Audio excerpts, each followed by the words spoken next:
Okay शुरू। तो बताइए भाई, आप में से कितने लोग मुझे बताएंगे what is the difference between nuclei and A nucleus. क्या डिफरेंस है, बेसिक डिफरेंस क्या है? कीर्ति हैंड रेज कर रही है।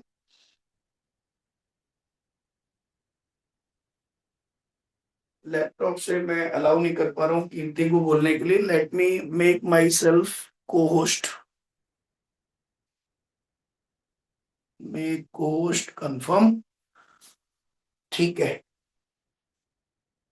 हाँ कीर्ति, अब आप बताओ।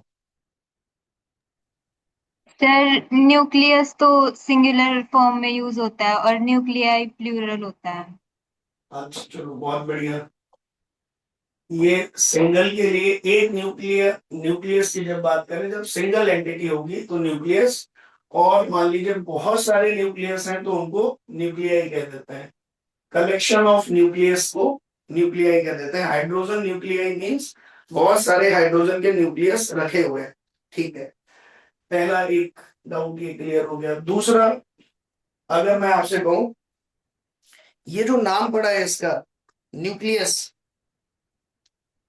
जो है, न्यूक्लियस क्यों बोलते हैं बेटा इसको? Why this name is given? Rutherford ने जब ये पता किया था कि entire positive charge is centred in A atom, तो उसका नाम न्यूक्लियस ही क्यों रखा? आप बताओ शुभम। क्योंकि उसके अंदर जो पॉजिटिव चार्ज था उसको उसने न्यूक्लियॉन्स बोला था। न्यूक्लियस के अंदर जो पॉजिटिव चार्ज था उसको न्यूक्लियॉन्स न्यूक्लियॉन बोला था। मतलब बाद में ये क्लैरिफाई हुआ था, प्रोटॉन प्लस न्यूट्रॉन्स दोनों को मिला के बोला जाता है न्यूक्लियस। अच्छा, बाद में ये डिसाइड हुआ कि प्रोटॉन, पहले प्रोटॉन डिस्कवर हुआ, ऐसा? वो तो याद नहीं है सर। अच्छा ठीक है। तो आते हैं इसको एक एक करके कि भाई आखिर, पहले यही क्वेश्चन बन गया कि आखिर पहले प्रोटॉन ढूंढा गया या पहले न्यूक्लियस ढूंढा गया, है ना? और फिर ये वर्ड जो आपने कुछ कुछ नॉलेज अभी आपके दिमाग में होगी पहले से, क्योंकि आपने केमिस्ट्री पढ़ ली है, एटॉमिक स्ट्रक्चर। तो आपके दिमाग में ये सब चीज होगी कि भाई न्यूक्लियस होता है, न्यूक्लियस के अंदर प्रोटॉन होता है और न्यूट्रॉन होता है। ठीक है। तो अभी एट प्रेजेंट जो जानकारी आपके दिमाग में है न्यूक्लियस के बारे में, वो ये भी है, पिछले चैप्टर से आपने रदरफोर्ड एक्सपेरिमेंट पढ़ लिया है, अल्फा स्कैटरिंग एक्सपेरिमेंट, जिससे आपको ये पता लग चुका है कि एटम के बिल्कुल बीचों बीच सारा पॉजिटिव चार्ज कॉन्सेंट्रेटेड है और इसको न्यूक्लियस बोला गया। ठीक है। और इसकी जो रेडियस है, क्या क्या डेटा आपको अभी पता है अगर हम बात करें पिछले चैप्टर की हेल्प से और कुछ आपकी खुद की जनरल नॉलेज से, वो ये कि रदरफोर्ड ने बताया सेंटर पे पॉजिटिव चार्ज है। रदरफोर्ड ने इतना ही बताया कि सेंटर पे all the positive charges concentrated and that positive charge is called nucleus. उसकी जो रेडियस है न्यूक्लियस की, वो 10 की पावर -4 टाइम्स है रेडियस ऑफ एटम। इसका मतलब ये हुआ कि अगर वॉल्यूम ऑफ न्यूक्लियस की बात करें तो वो 10 की पावर -12 टाइम्स होगा वॉल्यूम ऑफ एटम।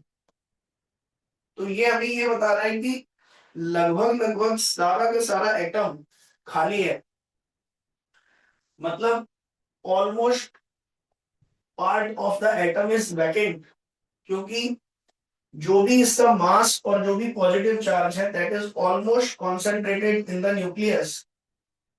और न्यूक्लियस का वॉल्यूम 10 की पावर -12 है। इट मींस कि लगभग लगभग सारा एटम आपका क्या है, वैकेंट।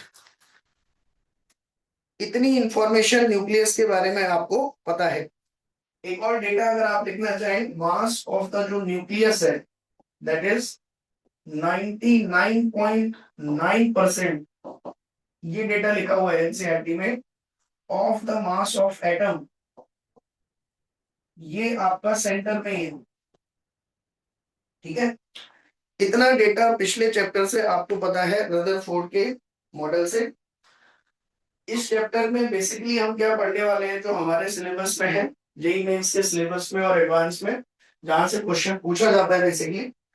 तो एक तो ये कि हम इस न्यूक्लियस के अंदर इंटरेस्टेड है कि ये न्यूक्लियस के अंदर होता क्या है, स्ट्रक्चर ऑफ न्यूक्लियस, न्यूक्लियस के अंदर क्या है। ठीक है, एक तो इसमें हम इंटरेस्टेड हैं। दूसरा, इस न्यूक्लियस का साइज क्या होगा, इसका मास क्या होगा, और इसके स्टेबिलिटी के बारे में हम पढ़ेंगे। ठीक है, कि न्यूक्लियस का साइज कैसे कैलकुलेट करते हैं, न्यूक्लियस का मास और उसकी स्टेबिलिटी भी। ठीक है, कोई न्यूक्लियस अपने ओरिजिनल फॉर्म में कितनी देर तक रह सकता है और कितनी देर के बाद वो खत्म हो जाएगा या चेंज हो जाएगा। तीसरी जो चीज आपको पढ़नी है वो न्यूक्लियस से रिलेटेड कुछ फिनोमेना है जो ऑब्जर्व किए गए, और वो फिनोमेना क्या है, radio activity. This is the type of phenomena, radio activity. ठीक है, और फिजन एक फिनोमेना है और एक फ्यूजन एक फिनोमेना है।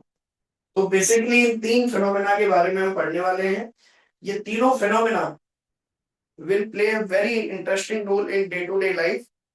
रेडियो एक्टिविटी रोल प्ले करती है इस चीज में, जो हम कई बार देखते हैं कि बहुत पुरानी जगहों पर जब हम जो है आर्कियोलॉजिस्ट जिनको बोलते हैं, जो पुरानी चीजें जब मिलती हैं तो उनकी एज डिसाइड करते हैं कि आखिर ये कितने साल पुरानी चीजें हैं। तो उस चीज में रेडियो एक्टिविटी आपका बहुत इंपॉर्टेंट रोल प्ले करती है। या कई बार फॉरेंसिक डिपार्टमेंट जो होता है गवर्नमेंट का, जिसमें कई बार मान लीजिए आपने मूवीज वगैरह में देखा हो कि मर्डर हो गया हो, तो फॉरेंसिक डिपार्टमेंट वाले लोग आते हैं और ये पता लगाते हैं कि एग्जैक्टली मर्डर कितनी देर पहले हुआ है। ठीक है, तो इस तरीके की इंफॉर्मेशन कि कोई भी चीज कितनी देर पहले की है या कितने साल पुरानी है, किसी पर्टिकुलर ऑब्जेक्ट को देखकर उसके साथ एक्सपेरिमेंट करके जो फिनोमेना रोल प्ले करता है वहां पर, that is radioactivity. Fission और फ्यूजन एक फिनोमेना है जो बेसिकली आपने सुना होगा, न्यूक्लियर बॉम्ब, हाइड्रोजन बॉम्ब, उनके बैकग्राउंड में जो फिनोमेना है that is fission and fusion.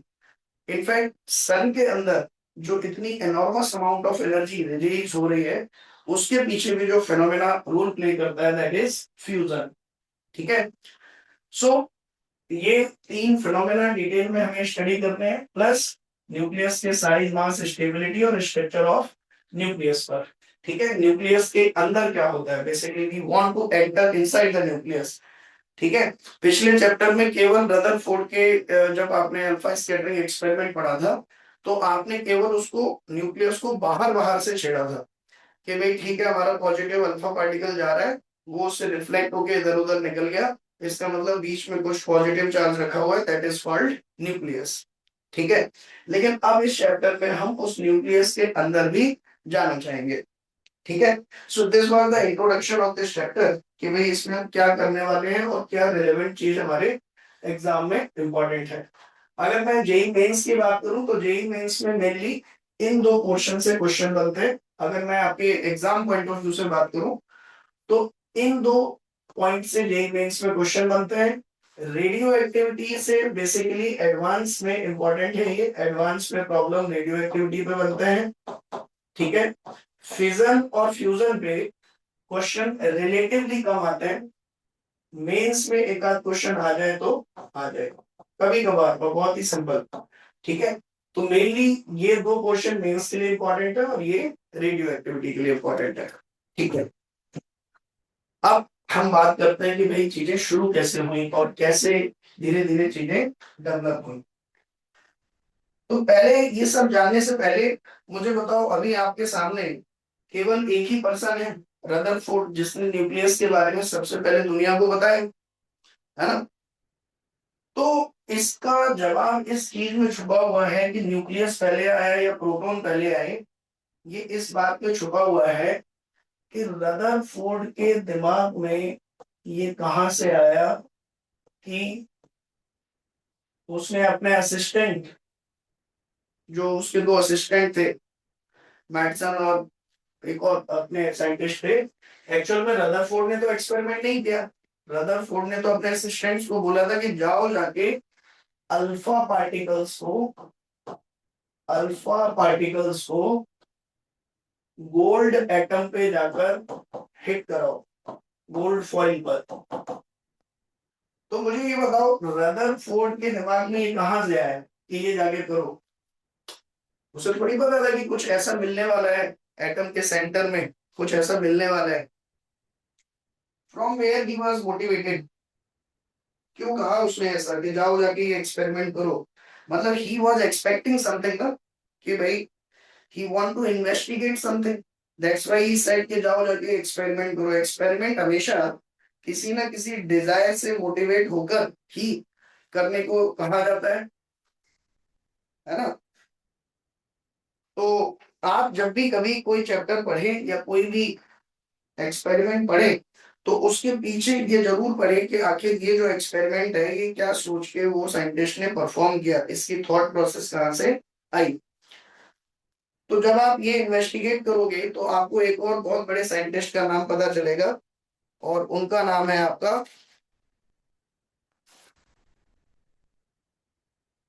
इनसे पहले जो इस पर काम कर रहे थे उनका नाम है आपका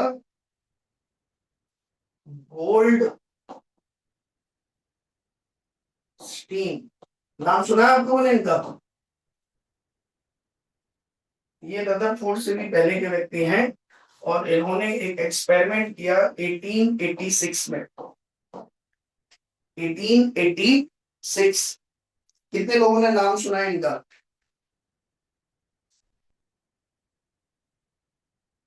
अरे वाह, सुन रखा है आपने।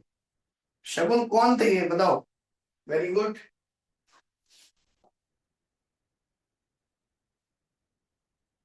बताओ शगुन। फिर वो तो याद नहीं है, पर नाम तो सुना था जब केमिस्ट्री में एक बार आया था। देखिए, यही है वो, मतलब जो है जिन्होंने फाउंडेशन डाल दी थी एटॉमिक स्ट्रक्चर की। बेसिकली क्या था, देखो ये टाइमलाइन कितनी पुरानी है, 1886। मतलब उस टाइम पर मैंने आपको पिछले चैप्टर में भी बताया था कि लोगों के पास ले दे के एक ही जो है डिवाइस, एक डिवाइस थी जिसको लोग गैस ट्यूब बोलते थे। क्या बोलते थे? Gas tube. ठीक है। और इस गैस ट्यूब में गैस भरी रहती थी, और फिर जब हम इसमें इलेक्ट्रिसिटी अप्लाई करते थे तो इस गैस से लाइट निकलती थी। ठीक है, इस गैस से लाइट निकलती थी। तो जब इसको, गैस ट्यूब को ही बहुत ध्यान से एक्सपेरिमेंट कर रहे थे थॉमसन, तो थॉमसन ने कुछ स्पेशल टाइप की रेस को स्टडी किया। जब कोई गैस भी नहीं है, तब भी थॉमसन ने ये ऑब्जर्व किया था तब भी थॉमसन ने ये ऑब्जर्व किया था कि इसके अंदर कुछ स्पेशल रेज निकलती हैं। जैसे ये आपका कैथोड हो गया मान लो, और ये आपका एनोड। कैथोड पे हम नेगेटिव रखते हैं और एनोड पे पॉजिटिव। तो थॉमसन ने तो ये देखा था कि जब कोई भी गैस इसके अंदर नहीं भरी हुई है, तब उस समय कैथोड से कुछ स्पेशल पार्टिकल बाहर निकल रहे हैं जो एनोड की तरफ जा रहे हैं। और फिर उसका स्टडी किया उसने, डिफ्लेक्शन रिफ्लेक्शन करके उस पे चार्ज मेजर किया, और फिर बाद में पता चला कि ये क्या है, इलेक्ट्रॉन है। तो थॉमसन ने इलेक्ट्रॉन डिस्कवर कर लिया था कैथोड गैस ट्यूब से एक्सपेरिमेंट करते करते। ठीक है, और उनको कैथोड रे नाम दिया गया। इसी दौरान जो गोल्डस्टीन थे इसके बाद, इन्होंने क्या किया, इन्होंने एक बार देखा कि जब हम इसके अंदर गैस भर रखे होते हैं, गैस भर रखी होती है हमने, उस टाइम पर जब हम यहाँ पे ये अप्लाई करते हैं इलेक्ट्रिक फील्ड, तो एक बहुत ही फेंट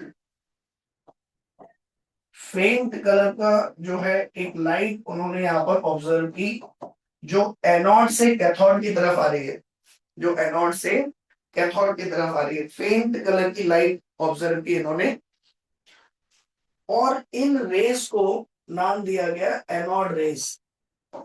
जैसे कैथोड से निकलने वाली रेस को कैथोड रे नाम दिया, एनोड से निकलने वाली रेस को एनोड रेस नाम दिया। अब याद आया आप लोगों को? एनोड रे पढ़ी है आपने केमिस्ट्री में? हाँ, अनम्यूट रख सकते हैं आप लोग अपने आप को, कोई एक अनम्यूट रखो, है ना। तो अब मुझे बताओ, एनोड रे पढ़ी है आप लोगों ने कि नहीं? पहले ये बताओ कितने लोगों ने पढ़ी है एनोड रे, हाथ उठाओ। केमिस्ट्री का टॉपिक है। चलो, आप सबने पढ़ी, दामिनी ने पढ़ी है, कीर्ति ने पढ़ी है, शगुन ने पढ़ी है। तो मुझे ये बताओ शगुन, कि ये एनोड रे एनोड से निकलती हैं या नहीं निकलती हैं? एनोड से निकलती हैं या कैथोड से निकलती हैं? फिर अपीयर तो एनोड से ही होंगी, मतलब, पर मूवमेंट तो इलेक्ट्रॉन्स का है इसमें। अच्छा, मूवमेंट इलेक्ट्रॉन्स का होता है। मतलब ये प्लस चार्ज तो मूव नहीं कर सकता ना, वो तो बस। चार्ज मूव नहीं कर सकता है एक्चुअली। यही मेरा अगला क्वेश्चन था, कि लोग कहते हैं कि एनोड से जो निकले वो एनोड रे, लेकिन एनोड रे इस इलेक्ट्रोड से कैसे निकल सकता है? क्योंकि मटेरियल के अंदर से पॉजिटिव चार्ज तो बाहर निकलता नहीं है। तो हम ये नहीं कहेंगे कि ये मटेरियल जो है अपने अंदर से पॉजिटिव चार्ज निकाल रहा है। ठीक है। तो यही रीजन था कि गोल्डस्टीन ने क्या किया, ये गैस निकाल दी पूरी। ठीक है, गैस निकाल दी, और फिर देखा, फिर वो ग्लो जो एनोड से कैथोड की तरफ आ रहा था वो नहीं दिखाई दिया। इलेक्ट्रॉन तो तब भी निकल रहे होंगे when there is no gas. Electron तो उस केस में भी निकल रहे थे। कैथोड रे के लिए गैस का होना ट्यूब में जरूरी नहीं था। लेकिन एनोड रे जो मिलती थी वो हमेशा तभी दिखाई देती थी उसको, जब इस ट्यूब में गैस भरी होती थी। तो अब इस एक्सपेरिमेंट से मुझे बताओ कि इससे आप क्या समझे? एनोड रे मटेरियल से निकलती हैं, या इलेक्ट्रॉन के अपोजिट मूवमेंट का ही नाम एनोड रे है, या एनोड रे एक्चुअल में एनोड रे का सोर्स जो इसमें जो गैस भरी हुई है उस गैस का इलेक्ट्रॉन के साथ इंटरेक्शन है? Let me tell you, let me know, बताइए। सर, गैस पे डिपेंड करती है ये। हाँ, एनोड रे गैस पे डिपेंड करती है। इसका मतलब जब ये इलेक्ट्रॉन यहां पर ट्रेवल करते हैं, जब ये इलेक्ट्रॉन यहां पर ट्रेवल करते हैं, तो इस गैस के साथ इंटरेक्शन होने से एक तो लाइट बनती है, वो लाइट तो बाहर निकल रही है, दैट इज फाइन। लेकिन एनोड से कैथोड की तरफ ये जो बीम आती हुई अपीयर होती है, as if something is moving from anode to cathode, ये जो बीम एनोड से कैथोड की तरफ आती हुई अपीयर होती है, इसका रीजन कहीं ना कहीं कैथोड से निकलने वाले इलेक्ट्रॉन और इस गैस के एटम का आपस में इंटरेक्शन होता है। तो ये चीज गोल्डस्टीन ने ऑब्जर्व की, कि पता नहीं क्या हो रहा है, इलेक्ट्रॉन और ये जो है गैस के एटम आपस में मिलके कुछ फेंट कलर की बीम बना रहे हैं, जो एनोड से कैथोड की तरफ आ रही है। तो इतना ही केवल गोल्डस्टीन ने बताया दुनिया को, और इससे ज्यादा वो कुछ और एक्सप्लेन नहीं कर पाए। Let me show you this from one experiment. ये पहला एक्सपेरिमेंट है जो न्यूक्लियाई में आप देखने जा रहे हो, और इसको आप ध्यान से देखें कि एग्जैक्टली क्या हो रहा है यहाँ पे।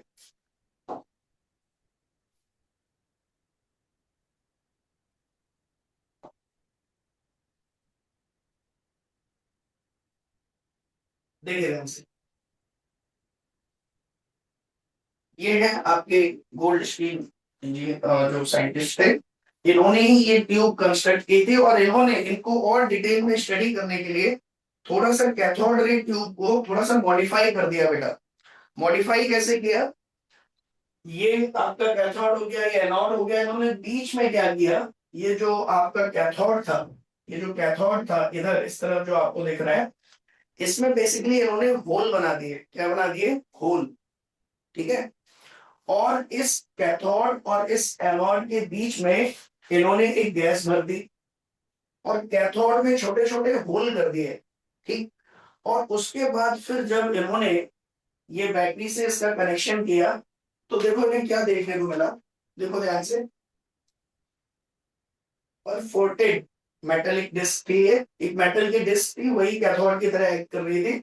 और उन्होंने इस तरीके से उसमें कुछ होल कर दिए थे और यहां से एनोड से कैथोड की तरफ एक बीम आती हुई इन्होंने अपीयर हुई और वो बीम उन्होंने यहाँ कैथोड रे ट्यूब में एक्सपेरिमेंटली सबको बताई हुई। एक मिनट वेट करेंगे बेटा, एक कॉल आ रही है। Why Naman is calling and वो भी कॉल पे।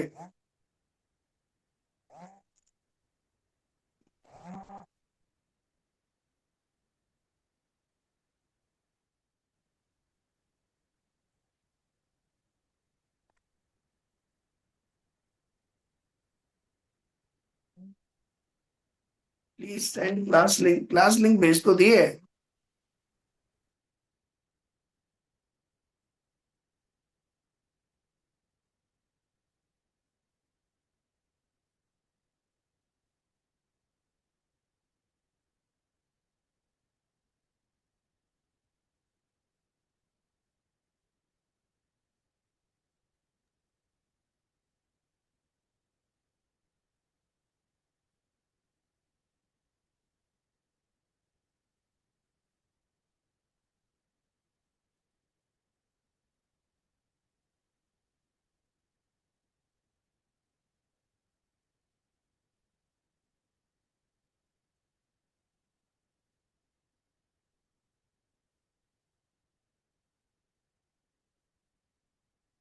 चलिए, आई होप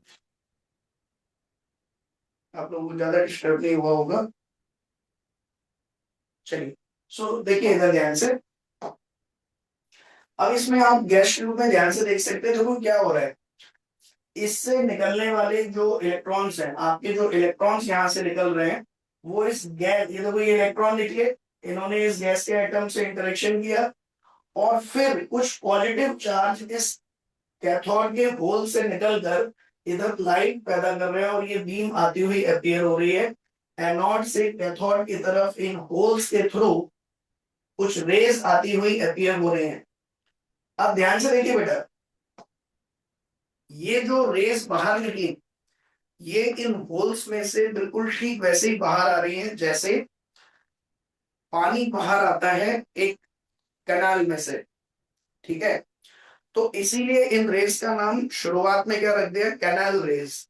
इनको बाद में एनोड रेस का भी नाम दिया गया। तो फिर लोग इन एनोड रेस के पीछे पड़ गए इनको स्टडी करने के लिए कि ये एनोड रेस आखिर हैं क्या। ठीक है। तो ये दूसरे साइंटिस्ट हुए। ठीक है, डब्ल्यू विन। इन्होंने क्या किया, जैसे थॉमसन ने कैथोड रे को डिफ्लेक्ट कर करके उसके बारे में बताया लोगों को, ऐसे वेन ने भी एनोड रे को स्टडी करने के लिए इस ट्यूब के ऊपर नीचे इलेक्ट्रिक फील्ड, ठीक है, एक सर्कुलर होल लिया उसने, उसमें बहुत सारे होल नहीं किए, केवल एक छोटा सा सर्कुलर होल बनाया और फिर इलेक्ट्रोड्स अप्लाई किए, प्लस माइनस इलेक्ट्रिक फील्ड लगाई और इनका डिफ्लेक्शन मेजर किया कि आखिर ये जा किस तरफ है। ठीक है, in which side they are deflecting. तो इन्हें पता चला कि ये जो पॉजिटिव हैं ये नेगेटिव टर्मिनल की तरफ जा रहे हैं, ये जो पार्टिकल्स हैं बेसिकली वो नेगेटिव की तरफ जा रहे हैं। तब जाके ये पता चला कि इन एनोड रेस का जो नेचर है वो पॉजिटिव चार्ज पार्टिकल का है। मतलब anode rays consist of positive charge particles. ठीक है। सो इन दोनों साइंटिस्टों ने मिलकर बेसिकली ये दो कंक्लूजन दुनिया के सामने रखे कि एक तो ये एनोड रेस गैस पे डिपेंडेंट है, दूसरा ये पॉजिटिवली चार्ज पार्टिकल से मिलकर बने हुए हैं, तीसरा इनका जो डिफ्लेक्शन है, इनका जो डिफ्लेक्शन है, now let me again go back to the slides. और अगर मैं यहाँ पे आपसे पूछूं what are the different conclusions we have now about the anode rays. Anode rays के बारे में यहां तक हमारे पास क्या कंक्लूजन्स थे? पहला, they consist of positive charge particle, ठीक है। देन दूसरा, गैस डिपेंडेंट थे। गैस डिपेंडेंट मतलब गैस डिपेंडेंट का मतलब ये कि जो डिफ्लेक्शन हो रहा था, जो डिफ्लेक्शन हो रहा था वो बेसिकली, जो डिफ्लेक्शन इनमें हो रहा था वो बेसिकली गैस पे डिपेंडेंट था, ठीक है। वो जो भी पॉजिटिव टोटल चार्ज था, इसका मतलब अलग अलग गैस के लिए वो टोटल पॉजिटिव चार्ज वो क्या था आपका, अलग अलग था। आप यहाँ पर टाइमलाइन बहुत ध्यान से याद रखें कि ये 1886 के टाइम की बात चल रही है। उस समय रदरफोर्ड का दूर दूर तक कोई इंटरेस्ट नहीं था, रदरफोर्ड ने कुछ नहीं बताया था न्यूक्लियस के बारे में, ठीक है। तो ये अभी बस इतना पता चला हमें कि गैस डिपेंडेंट है, इसका मतलब हर गैस के एटम में जो पॉजिटिव चार्ज है टोटल वो अलग अलग है। इतना लोगों ने यहां से कंक्लूजन निकाल लिया कि ये जो गैस का एटम है और ये दूसरी गैस का एटम है, इनके अंदर जो टोटल पॉजिटिव चार्ज है वो इसके अंदर जो टोटल पॉजिटिव चार्ज है उससे डिफरेंट है। ये कंक्लूजन यहाँ पे निकल गया। तीसरा जो यहाँ पे लोगों ने समझा वो क्या, कि लोगों ने एक रफ आइडिया समझा कि आखिर ऐसा क्यों हो रहा होगा, आखिर ये पार्टिकल कौन है। तो लोगों ने ये समझा कि देखो जो गैस है उसके अंदर एटम है, और एटम के अंदर थॉमसन ने बताया, उस समय तक थॉमसन ने केवल बताया था एटम के बारे में, तो थॉमसन ने बताया कि इलेक्ट्रॉन भी होते हैं और जो पॉजिटिव चार्ज है वो फैला रहता है बीच में, ठीक है। उसने तो बताया था वाटरमेलन की तरह, ठीक है। तो लोगों ने ये सोचा कि हो सकता है इलेक्ट्रिक फील्ड लगाने से ये जो इलेक्ट्रॉन है इस एटम के वो तो बाहर निकल आते हैं, और फिर ये जो बाकी का पूरा पॉजिटिव चार्ज बचा रह गया ये हो सकता है राइट डायरेक्शन में मूव करने लगता हो। तो उस समय जो साइंटिस्ट थे उन्होंने इन एनोड रेज की ये explanation the based on Thompson model, कि ये जो एटम है उसका नेगेटिव बाहर आ जाता है और जो पॉजिटिव चार्ज बचा है वो बेसिकली बाहर निकल के ऐसे मूव कर रहा है, और उसी को हम क्या कह रहे हैं, एनोड रेस, ठीक है। फिर लोगों ने कहा कि अच्छा ये बताओ, ये जो पॉजिटिव है और ये जो इलेक्ट्रॉन है, ये इलेक्ट्रॉन बाहर निकल गए तो ये जो पॉजिटिव का डिस्ट्रीब्यूशन है वो कैसे है, कितने कितने में पॉजिटिव फैला है, क्या यूनिफॉर्म है सच में जो है, और अगर ये इलेक्ट्रिक फील्ड इस पॉजिटिव को ऐसा कर सकती है कि भाई वो मूव करा दे उसको, ठीक है, it it act like a particle kind of thing. Electron तो पार्टिकल है, बट क्या ये भी पार्टिकल है, पॉजिटिव चार्ज में भी मास होता है क्या। तो इसको एक्सप्लेन करने के लिए फिर उन्होंने बहुत सारे एक्सपेरिमेंट किए और उन्होंने देखा कि इस पॉजिटिव चार्ज का डिफ्लेक्शन उतना नहीं होता है जितना कि इलेक्ट्रॉन का डिफ्लेक्शन होता है।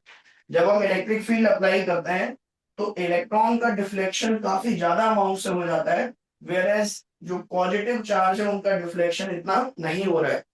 तो ये माना गया कि ये जो मास ऑफ पॉजिटिव चार्ज है it is greater then mass of electron. ये एक कंक्लूजन निकाल लिया कि एनोड रे के पार्टिकल का मास इलेक्ट्रॉन के मास से बहुत ज्यादा है, ठीक। और यहां से ये क्यूरियोसिटी डेवलप हो गई लोगों के अंदर कि हो ना हो एटम, सिंस एटम आपका कैसा है, न्यूट्रल। अब ध्यान से समझना बेटा, एक और बहुत इंटरेस्टिंग चीज है कि आखिर ये जो आपका डिफ्लेक्शन हुआ ये क्यों माना लोगों ने ऐसे कि इलेक्ट्रॉन निकल जाता है और पॉजिटिव चार्ज चलता है। क्योंकि अगर पूरा का पूरा एटम चलता तो फिर वो डिफ्लेक्ट ही नहीं होता कभी, क्योंकि एटम तो न्यूट्रल होता है, ये थॉमसन ने बता रखा था। तो ये माना गया कि जो डिफ्लेक्ट हो रहा है इस तरफ वो बेसिकली केवल पॉजिटिव चार्ज है, इलेक्ट्रॉन इसमें से बाहर निकल चुके हैं, इसीलिए ये तीसरा जंक्शन दे पाई लोग, ठीक है। कि जो एक्सटर्नल इलेक्ट्रिक फील्ड है वो इलेक्ट्रॉन को बाहर निकाल देती है और पॉजिटिव चार्ज अकेला चलता है, क्योंकि आगे जाकर यही पॉजिटिव चार्ज क्या हो रहा है, डिफ्लेक्ट। अगर केवल गैस के एटम होते, ठीक है, कंप्लीट गैस का एटम होता, तो वो इलेक्ट्रिक फील्ड को कभी भी रिस्पॉन्ड नहीं कर पाता।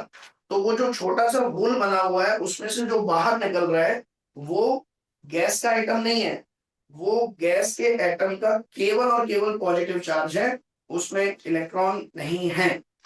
ठीक है, अब यहां पर देखिए ध्यान से, नेक्स्ट, इसके बाद जब ये सारी चीजें हो गई तो इससे लोगों में क्यूरियोसिटी हुई कि आखिर अगर हम किसी एटम के पॉजिटिव चार्ज से इंटरेक्शन बढ़ाएं तो क्या हो सकता है।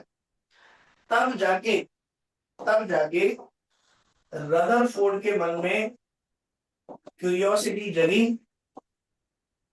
कि वो एक एटम के ऊपर एक एटम के ऊपर स्पेशली एक पॉजिटिव चार्ज पार्टिकल को इस तरीके से फेंकें।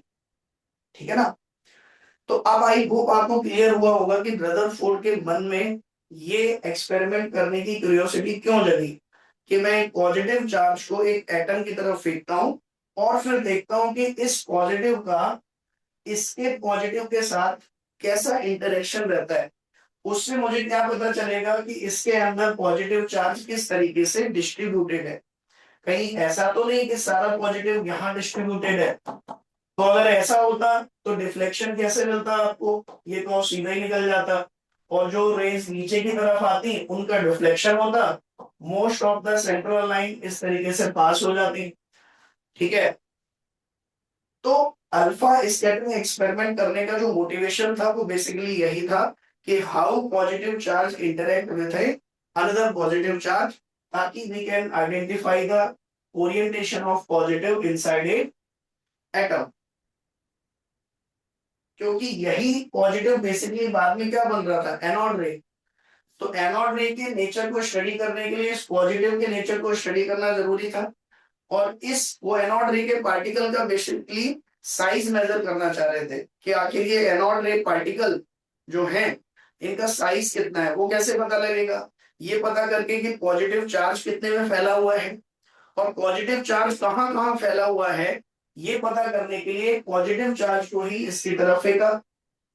ठीक है, और फिर की बाकी कहानी आपको पता ही है सारी, कि जब वो अल्फा पार्टिकल स्कैटर हुआ तो उससे फिर अभी ये आइडिया लगा कि सिंस ये सिमेट्रिकली स्कैटर हुआ, बीच वाले वापस लौट के आ गए, और फिर वो डेटा वहां से पता चला, जिससे ये आइडिया लगा कि जो न्यूक्लियस है वो बिल्कुल सेंटर में, जो पॉजिटिव चार्ज है, नॉट न्यूक्लियस, जो पॉजिटिव चार्ज है वो बिल्कुल सेंटर में है।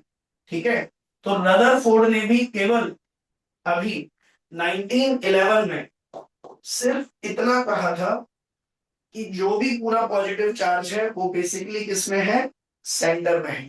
बेसिकली किसमें है, सेंटर में। Is that clear. इसका साइज वगैरह बता दिया था, साइज बता दिया, रेडियस बता दी, और इसका पूरे पॉजिटिव चार्ज का ओरिएंटेशन जो है ये बता दिया कि ये बिल्कुल सेंटर में होता है। इतनी चीजें न्यूक्लियस के बारे में रदरफोर्ड ने 1911 में बता दी। फिर रदरफोर्ड यहां नहीं रुके, रदरफोर्ड इस पे एक्सपेरिमेंट करते चले गए, करते चले गए। ठीक है, और बहुत सारे एक्सपेरिमेंट जब उन्होंने किए तो 1911 में, ध्यान से देखें, ये देने के बाद दूसरी एक जो ईयर आई आपकी वो थी आपकी, एक मिनट, यस, 1911 के बाद 1920 में जब इन्होंने खूब सारे एक्सपेरिमेंट कर लिए तो इन्होंने क्या किया, एक दिन गैस ट्यूब बनाई इस तरीके से, और उसमें इन्होंने कहा कि अब हम क्या करेंगे, ये एनोड है और ये कैथोड, इसको पॉजिटिव माना, इसको पॉजिटिव टर्मिनल और इसको नेगेटिव टर्मिनल, और इन्होंने क्या किया, इसमें नाइट्रोजन गैस भरी, कौन सी gas? Nitrogen gas.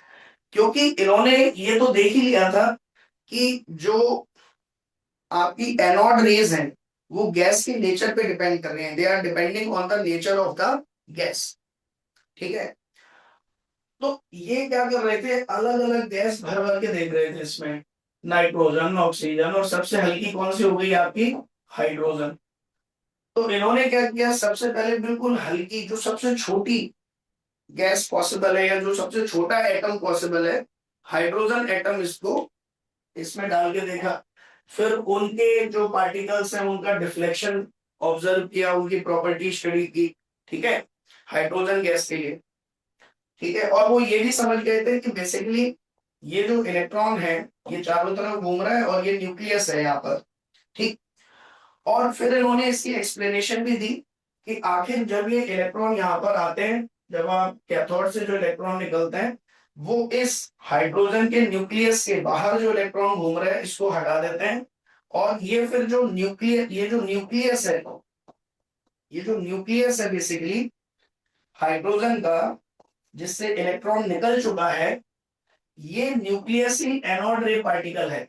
Positively charge nucleus को ही एनोड रे पार्टिकल बोला रदरफोर्ड ने एक टाइम के बाद, क्योंकि उन्होंने अपनी एक्सप्लेनेशन में ये कह दिया कि बेसिकली जब ये इलेक्ट्रॉन निकलते हैं तो वो इलेक्ट्रॉन इतनी एनर्जी रखते हैं कि इस इलेक्ट्रॉन को बाहर निकाल देते हैं, और फिर न्यूक्लियस केवल पॉजिटिव चार्ज बचा रह जाता है, और वो फिर न्यूक्लियस ट्रेवल करता है अपोजिट डायरेक्शन में। ठीक है, और फिर मास ऑफ न्यूक्लियस जो है, बात आ गई मास ऑफ न्यूक्लियस वगैरह, उन्होंने हाइड्रोजन के लिए मेजर कर लिया। फिर क्या हुआ, फिर उन्होंने नाइट्रोजन गैस भरी, और जब नाइट्रोजन गैस भरी, और नाइट्रोजन के केस में भी फिर जब यहां से इलेक्ट्रॉन निकले और नाइट्रोजन के एटम से टकराए, और नाइट्रोजन के एटम के जब उन्होंने सारे इलेक्ट्रॉन्स को बाहर निकाल दिया, तो फिर यहां दूसरी साइड में जो इसका न्यूक्लियस मिला, और उसको जब उन्होंने स्टडी किया उसके न्यूक्लियस के मास को, साइज को, तो he was very surprise to see कि जैसा नाइट्रोजन का न्यूक्लियस था, ध्यान से समझिए बेटा, इट्स वेरी इंपॉर्टेंट। नाइट्रोजन का जो न्यूक्लियस था वो बेसिकली कलेक्शन था बहुत छोटे छोटे छोटे छोटे हाइड्रोजन के न्यूक्लियस का, हाइड्रोजन के न्यूक्लियस का। और ध्यान से समझना बेटा, this was very important observation. जो नाइट्रोजन का न्यूक्लियस मिला, जब उसको स्टडी किया तो ये पाया गया कि नाइट्रोजन का nucleus is nothing but the collection of the very small fundamental nucleus of hydrogen itself. Hydrogen का जो न्यूक्लियस होता है, जिसमें से अगर हम एक इलेक्ट्रॉन हटा दें, तो जो हाइड्रोजन गैस के केस में एनोड रे पार्टिकल मिल रहा था, उसी का कॉम्बिनेशन है न्यू नाइट्रोजन गैस जब यूज की उस समय मिलने वाला जो उसका एनोड रे पार्टिकल है। तो इससे क्या कंक्लूजन निकाला रदरफोर्ड ने कहा 1920 में कि बेसिकली ये जो हाइड्रोजन का न्यूक्लियस है, the very bold and important conclusion came here कि H प्लस को ही H प्लस क्या हुआ, हाइड्रोजन एटम का न्यूक्लियस, जब उसमें से इलेक्ट्रॉन निकल जाए, तो इलेक्ट्रॉन निकल गया तो इसको हटा ही दो। इसका मतलब जो हाइड्रोजन है उसका जो न्यूक्लियस है,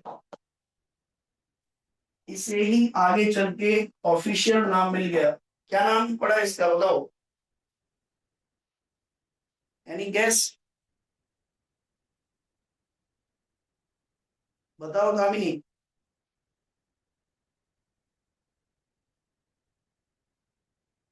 yes, Shagun and proton. Proton. तो अब आप समझे 1920 में बेसिकली किसकी डिस्कवरी हो गई? डिस्कवरी क्या है, तो न्यूक्लियस ही, बट एक नए नाम की डिस्कवरी हो गई, जिसे नाम क्या दिया गया, प्रोटॉन। और प्रोटॉन बेसिकली क्या है, हाइड्रोजन का न्यूक्लियस केवल न्यूक्लियस हाइड्रोजन का। तो अब मुझे बताओ शगुन, पहले प्रोटॉन ढूंढा गया है या पहले न्यूक्लियस ढूंढा गया है? न्यूक्लियस। पहले न्यूक्लियस ढूंढा गया है। फिर हिस्टोरिकली एक्सपेरिमेंट कर करके फिर उसे समझ आया कि नाइट्रोजन के साथ जब उसने एक्सपेरिमेंट किया तो उसका न्यूक्लियस भी basically the collection of hydrogen nucleus. तो फिर ये माना गया कि this is the most fundamental unit. मतलब पहले माना गया एटम को मोस्ट फंडामेंटल, फिर थोड़े दिन ये चला कि नहीं नहीं न्यूक्लियस है मोस्ट फंडामेंटल, और फिर बाद में पता चला कि न्यूक्लियस भी क्या है, it's a collection of, it's a collection of it's a collection of small particles which is nothing but H plus nucleus। और लोगों ने कहा इसका फंडामेंटल नाम क्या है, प्रोटॉन। इसको आज से क्या बोलेंगे, प्रोटॉन। ठीक है, इज दैट क्लियर? बोलो। Yes sir. हाँ, अब इसके बाद ध्यान से देखो, तो प्रोटॉन की डिस्कवरी हो गई, खुश हो गए लोग एकदम कि भाई अब प्रोटॉन चलेगा। ठीक है,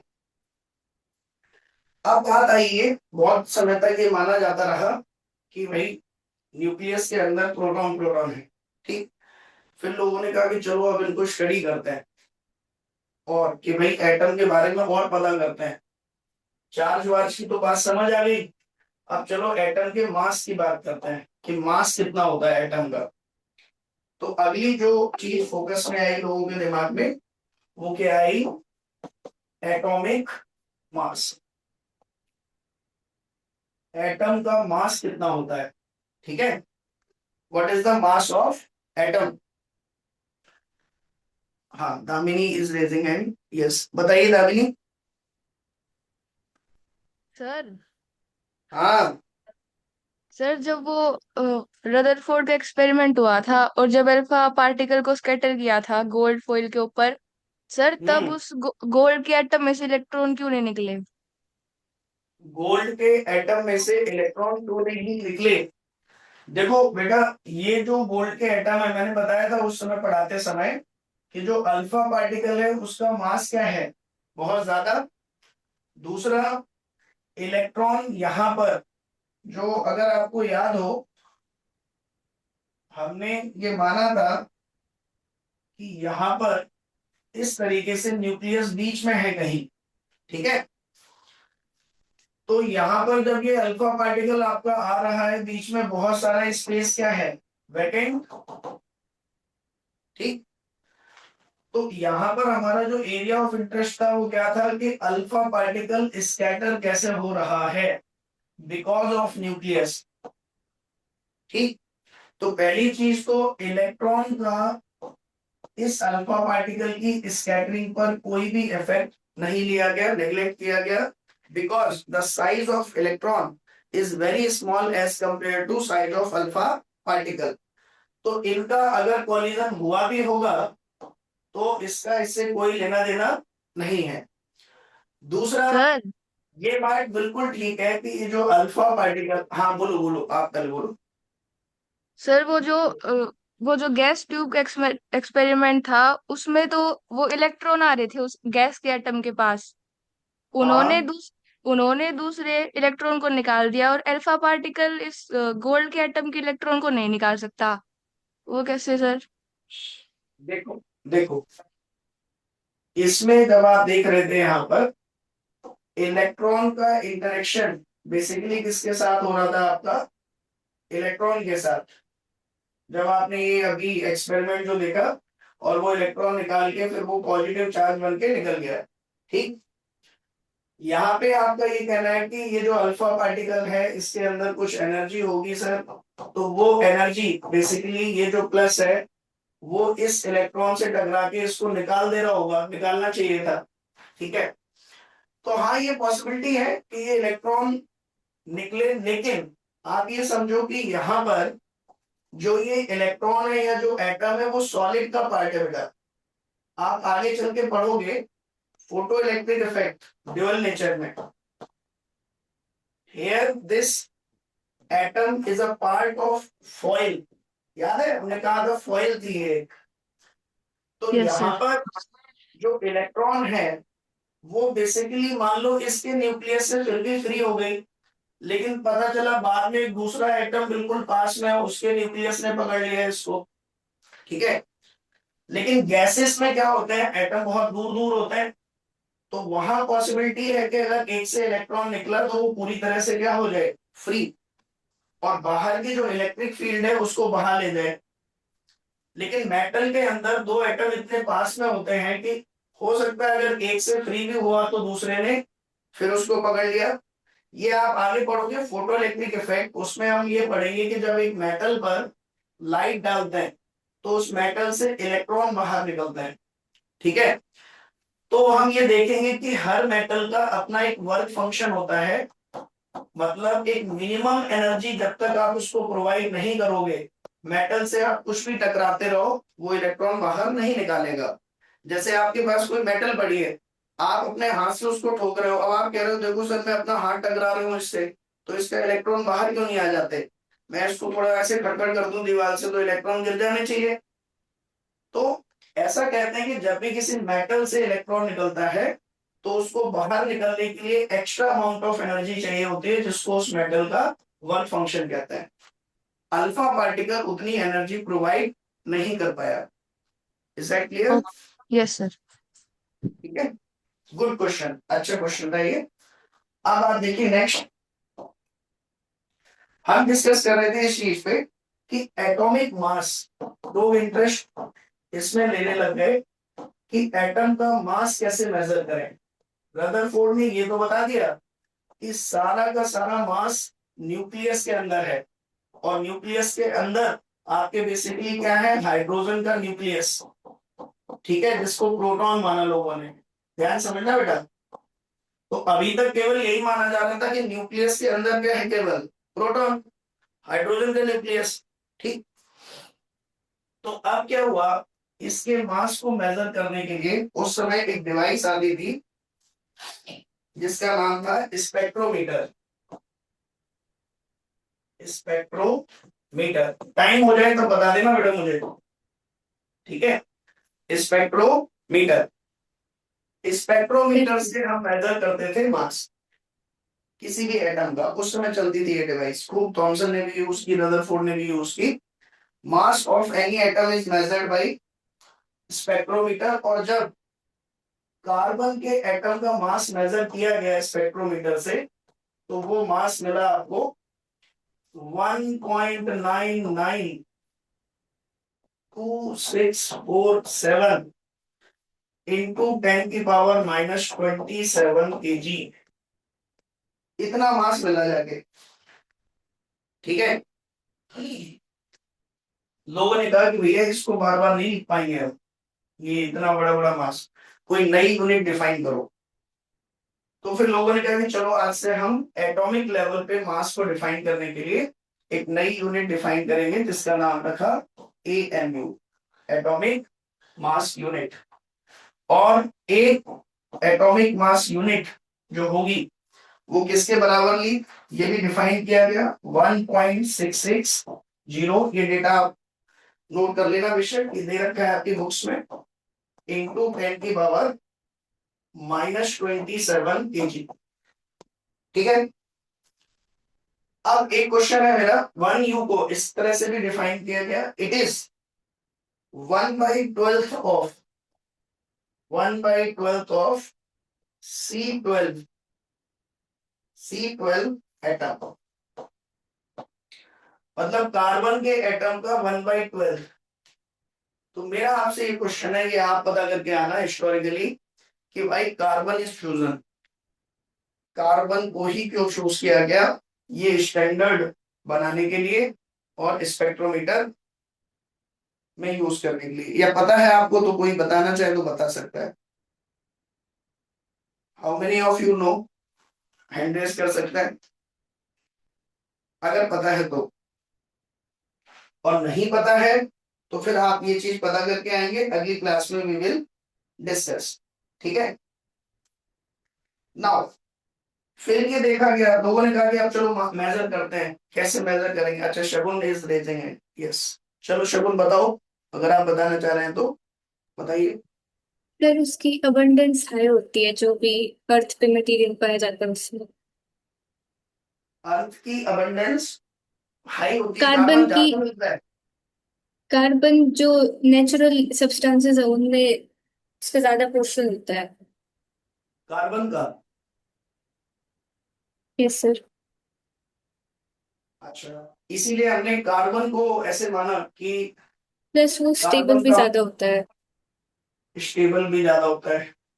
ठीक है, ये कार्बन एटम की प्रॉपर्टीज है कि एक तो ये स्टेबल है खूब, दूसरा ये अबंडेंस इसकी बहुत ज्यादा है, मतलब हर चीज में कार्बन मिलेगा ही मिलेगा, है ना। तो ये दो रीजन है। पर इसको एटॉमिक मास यूनिट डिफाइन करने के लिए यूनिट के तौर पे इस तरह से क्यों डिफाइन किया गया? हम क्लोरीन का कर लेते, हाइड्रोजन का कर लेते, व्हाई नॉट हाइड्रोजन? हाइड्रोजन तो सबसे फंडामेंटल था, सबसे छोटा था। पर उसके कंपाउंड स्टेबल नहीं होते हैं, मतलब कंपाउंड उतने स्टेबल स्टेबल नहीं नहीं होते। होते। तो ये एक रीजन हो सकता है कि जब हम जिस भी चीज को मेजर कर रहे हैं, एटलीस्ट वो ऐसा तो हो कि मेजर करने तक बचा रहे, या कोई बहुत ज्यादा केमिकली रिएक्टिव ना हो, पता चले आप उसका मेजरमेंट कर रहे हो स्पेक्ट्रोमीटर से और वो दिक्कत दे गया कुछ। तो एक स्टेबिलिटी इज द रीजन। ठीक है, और भी आप लोग पता करके हैं, जो भी आप अपना रिसर्च वर्क करें आज, ढूंढ के आए कि सर, भाई का। हाँ जी बताओ। सर टाइम हो गया। आपस से इसको बाइंड अप करते हैं एक पर्टिकुलर ठीक है जगह सर। पे ले जाके। कितने बज गए? 6 बज गए। चलो ठीक है, 6 o'clock हो गए तो ठीक है। तो आज का मेरा जो एंडिंग पॉइंट है वो यही है, एटॉमिक मास। और एक नई यूनिट डिफाइन कर ली है हमने, एएमयू। और आपको मैं एक क्वेश्चन के साथ छोड़ रहा हूं कि why carbon is used to define this unit. और कल हम देखेंगे कि कैसे एटॉमिक मास डिफाइन किए जाते हैं, how to define atomic mass. Let me tell you, बस just with a single question, ताकि आपको कल के लेक्चर की क्यूरियोसिटी बनी रहे। क्लोरीन का एटॉमिक मास कितना होता है बताइए? What is the atomic mass of chlorine? आपने केमिस्ट्री में पढ़ रखा होगा। कौन बताएगा, बताइए। यस दामिनी, बताइए बेटा।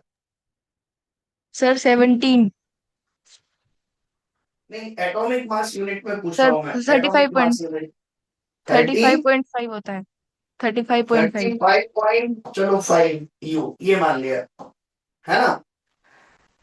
आपने कहा कि क्लोरीन के एक एटम का मास, एक एटम का मास ये होता है।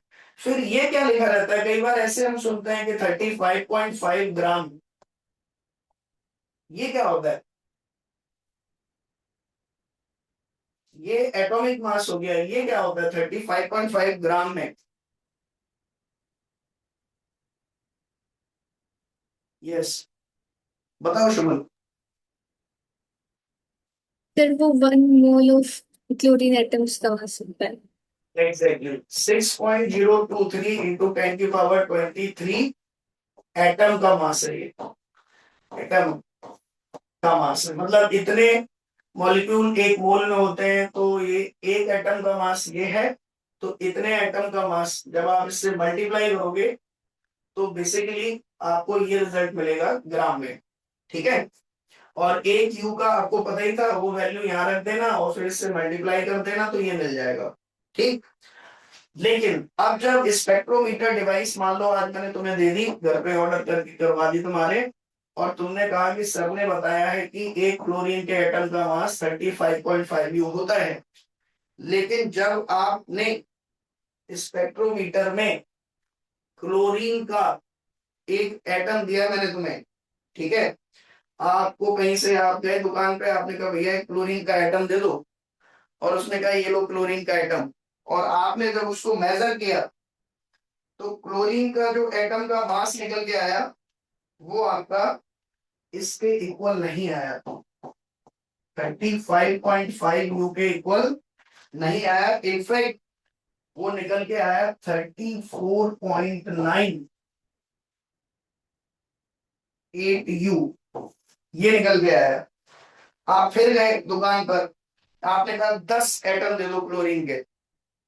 अब आप 10 एटम क्लोरीन के लेके आए, उनमें से आपने देखा कि 3 का जो वेट आया है वो तो आया है 94.36.98 यू, और 7 का जो वेट आया है वो आया है 34.98 यू, लेकिन कभी भी ये नहीं आ रहा है 35.5 यू। तो ऐसा कैसे हो गया? मतलब हम एटम मांग के ला रहे हैं और जब वेट मेजर कर रहे हैं तो किसी का तो ये आ रहा है और किसी का ये आ रहा है, ये तो कभी आ ही नहीं रहा। ऐसा कैसे पॉसिबल है? यस शगुन। सर आइसोटोप्स का जो एवरेज मास होता है वो होता है 35.5, जो कि जो अर्थ पे अपेंडेंस है उसको मान के लिया जाता है। Very good. सो बेसिकली जब पहली बार ये एक्सपेरिमेंट किए गए तो ये देखे गए कि कोई भी जो एटम है, कोई भी एलिमेंट है, जब भी हम उसका कुछ अमाउंट लेते हैं तो उसमें बहुत सारे एटम आ जाते हैं, और फिर उन एटम्स को जब बारीकी से ऑब्जर्व किया गया तो देखा गया कि एक ही एलिमेंट के दो अलग अलग मास वाले एटम पॉसिबल हैं। ठीक है, डिफरेंट मास वाले एटम पॉसिबल हैं। क्लोरीन के 2 एटम पॉसिबल हैं जिनका मास अलग अलग है। ऐसे एटम्स को आपस में कहा गया कि ये आइसोटोप्स हैं। ठीक है, और इन आइसोटोप्स का जो मास होता है, ठीक है, तो इन अच्छा एवरेज ऐसे क्यों नहीं लिया Shagun? This plus this divided by 2, average किस तरीके से लिया गया? यस।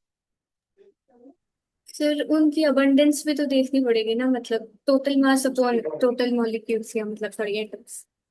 एग्जैक्टली। हर एक एटम के जो आइसोटोप हुए, आइसोटोप 1, आइसोटोप 2, तो जो एवरेज लिया गया वो नॉर्मल एवरेज ना होके वेटेड एवरेज था।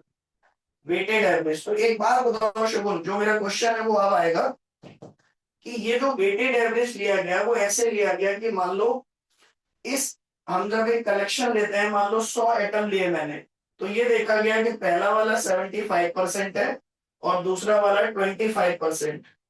ठीक है, और इसका मास है m1 और इसका मास है m2। तो जो वेटेड एवरेज कैलकुलेट किया गया वो ऐसे कैलकुलेट 25 इंटू m1, ठीक है, 75 into m1 plus 25 into m2 divided by 100। This is the formula of weighted average. ठीक है, और इसको फिर हम जो निकल के आया उसको हमने बोल दिया average atomic mass. Average atomic mass. I hope ये सब आपने केमिस्ट्री में पढ़ा होगा, but my question here is ये स्क्रीन जस्ट एक मिनट बेटा, मैं क्वेश्चन बोल के फिर खत्म कर रहा हूं। माय क्वेश्चन हियर इज कि ये एवरेज एटॉमिक मास निकालने के लिए आपको रिलेटिव अबंडेंस पता होनी चाहिए कि इस आइसोटोप की रिलेटिव अबंडेंस कितनी है इन दोनों की। मतलब एक सैंपल में कितने परसेंट ये पाया जाता है नेचर में, कितने परसेंट ये पाया जाता है। तो शगुन ये रिलेटिव अबंडेंस का पता होना बहुत जरूरी है एवरेज एटॉमिक मास पता करने के लिए। ये रिलेटिव अबंडेंस कैसे कैलकुलेट की जाती है? This is the question, how to find the relative abundance of the isotope of a given elements.